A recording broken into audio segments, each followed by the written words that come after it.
Il ne fallait pas choisir un bouc émissaire, il ne fallait pas choisir une personnalité alors qu'il y en avait 8 qui étaient dans le collimateur.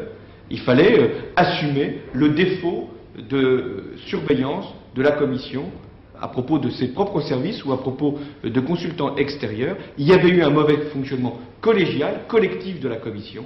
Eh bien, il était normal que la sanction fût également collective. Nous pensons qu'il appartient au pouvoir politique européen, à savoir le Conseil européen, de se réunir, de tirer les leçons de ces dysfonctionnements de la Commission et de faire des propositions pour l'avenir.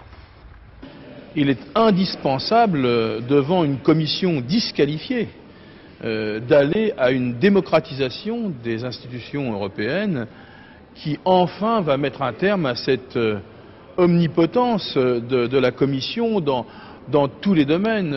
Quand vous avez un pouvoir lointain, loin des gens, que personne ne contrôle, avec beaucoup de pouvoir et beaucoup d'argent à distribuer, il arrive ce qui arrive là comme ailleurs. L'eurocratie comme la technocratie, la fraude et la corruption.